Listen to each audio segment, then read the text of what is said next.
Kuwait में एक बहुमंजिला इमारत में आग लगने की घटना में मारे गए 49 लोगों में से ज़्यादातर भारतीय हैं।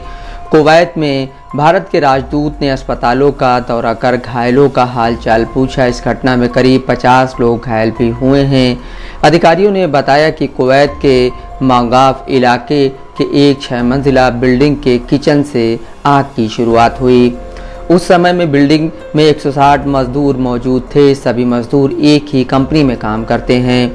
भारतीय विदेश मंत्रालय के प्रवक्ता रणधीर जायसवाल ने कहा है कि प्रधानमंत्री के निर्देश पर विदेश राज्य मंत्री कीर्तिवर्धन सिंह कुवैत जा रहे हैं। भारतीय विदेश मंत्री एस जयशंकर ने एक्स पर लिखा है कि उन्होंने कुवैत के विदेश मंत्री अब्दुल्ला अली अल याहिया से बात की है। उन्होंने दुर्घटना की पूरी जाँच और दोषियों को सज़ा दिलाने का भरोसा दिया है। कुवैत के गृह मंत्री फहद यूसुफ अल सबा ने घटनास्थल का दौरा किया है। मौके पर पत्रकारों से बात करते हुए गृह मंत्री ने कहा, संपत्ति मालिकों का लालच इस घटना का कारण है। कुवैती मीडिया की रिपोर्ट के मुताबिक इस इमारत में क्षमता से ज़्यादा लोग रह रहे थे। गृह मंत्री ने कहा कि संपत्ति कानून के उल्लंघनों की जाँच की जाएगी। कुवैत में 2/3 आबादी प्रवासी मजदूरों की है। यह देश बाहरी मजदूरों पर निर्भर है, खासकर निर्माण और घरेलू क्षेत्र में। मानवाधिकार समूह कई बार कुवैत में प्रवासियों के जीवन स्तर को लेकर सवाल उठा चुके हैं। केरल के कोल्लम के रहने वाले उमरुद्दीन शमीर एक भारतीय मालिक की तेल कंपनी में ड्राइवर का काम करते थे। 29 साल के उमरुद्दीन कुवैत की एक इमारत में लगी आग में मारे गए लोगों में से एक थे। उमरुद्दीन की 9 महीने पहले ही शादी हुई थी जब वो यहाँ आए हुए थे। उनके माता पिता बात करने की हालत में नहीं हैं। कुवैत में उमरुद्दीन के दोस्त नौफाल ने बीबीसी हिंदी से कहा, मैं उनके परिवार के बारे में बहुत कुछ नहीं जानता। मैं उनसे 3 इमारत दूर रहता हूँ। हम सभी एक ही तेल कंपनी में काम करते हैं। उमरुद्दीन एक मजदूर थे। ये कहना मुश्किल है कि उस इमारत में कौन था और कौन नहीं। नौफाल ने कहा, तेल कंपनी में काम करने वाले लोग शिफ्टों में काम करते थे। 7 लोगों का एक ग्रुप तड़के ही कंपनी में काम के लिए गया था। शायद 1:30 बजे के आसपास वे लौट आए हैं और वे पूरी तरह सदमे में हैं। नौफाल के मुताबिक उस इमारत में ज़्यादातर भारत, खासकर केरल और तमिलनाडु के लोग रहते थे। हालांकि अन्य देशों के लोग भी वहां रहते थे।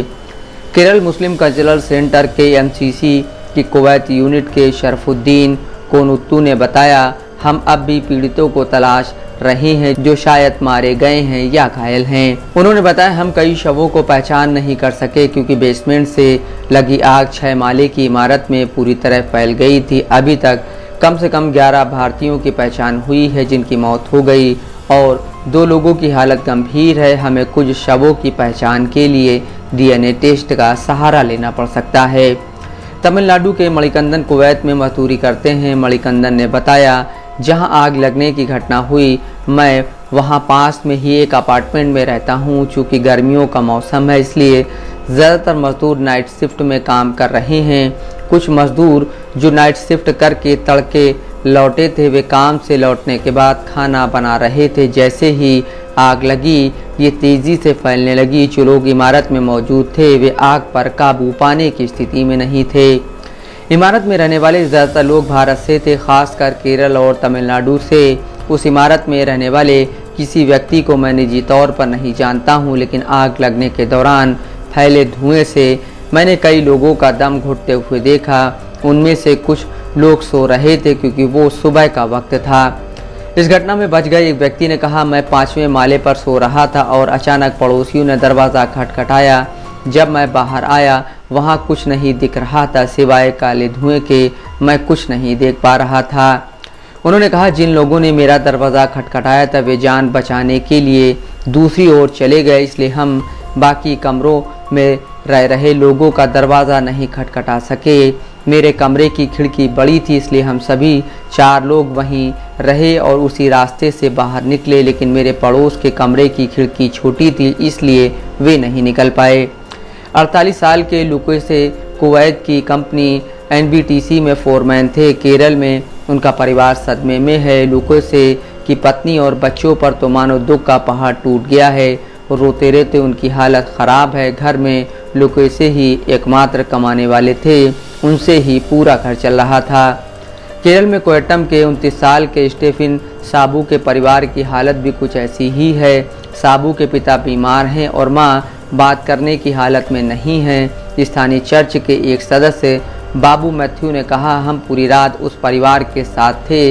ये परिवार किसी से बात करने की हालत में नहीं है। Gopal ji Gupta, Dastak live news.